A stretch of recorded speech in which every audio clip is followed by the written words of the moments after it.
Hi friends, welcome back to Golandra movie news. Star హీరోల సినిమాలు వచ్చినా, హైప్ క్రియేట్ అయిన చిత్రాలు వచ్చినా ఈ పాటికి సోషల్ మీడియాలో రచ్చ మొదలయ్యేది. సినిమా చూసిన వాళ్ళు, చూడని వాళ్ళంతా ట్విట్టర్లో హంగామా చేస్తుంటారు.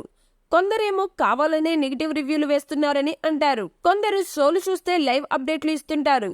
ఇలా సినిమా రిలీజ్ రోజున ఉదయాన్ని జరిగే రచ్చ అంతా ఇంతా కాదు. కానీ ఇవన్నీ పెద్ద సినిమాలకే. ఇలా చిన్న చిత్రాలకు రిలీజ్ అయినా ఎవ్వరూ కూడా నెట్టింట్లో పట్టించుకోవడం లేదు.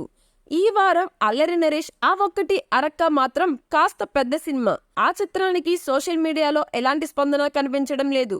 ట్విట్టర్లో ఎవరైనా ఈ సినిమా గురించి మాట్లాడుతున్నారా, చూసారా, వారి స్పందన ఏంటి, వారి అభిప్రాయం ఏంటి అనేది చూద్దామంటే కనిపించకుండా పోయింది.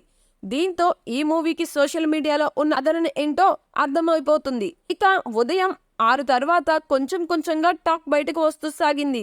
సినిమా రొటీన్గా ఉందని, మొదలై 30 నిమిషాలైందని, చాలా బోరింగ్గా ఉందని ఇలా కామెంట్లు పెడుతున్నారు.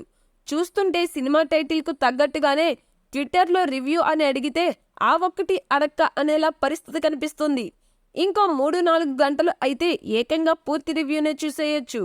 అల్లరి నరేష్ లాంటి హీరో ఉన్నా, ఫరియా లాంటి క్రేజీ హీరోయిన్ ఉన్నా కూడా జనాల దృష్టి మాత్రం ఈ మూవీ మీద అంతగా పడలేదనిపిస్తుంది. ఇక కంటెంట్ కథ బాగుంటే తప్ప జనాలు థియేటర్లోకి రాని రోజులైపోయింది. అసలే గత కొన్ని రోజులుగా బాక్సాఫీస్ వద్ద సరైన చిత్రం పడక, కలెక్షన్లు లేక కల తప్పిపోయింది. మరిన్ని ఇంట్రెస్టింగ్ అప్డేట్స్ కోసం గోలంద్ర మూవీ న్యూస్ ని సబ్స్క్రైబ్ చేయండి. పక్కనే ఉన్న బెల్ ఐకాన్ ని క్లిక్ చేయండి.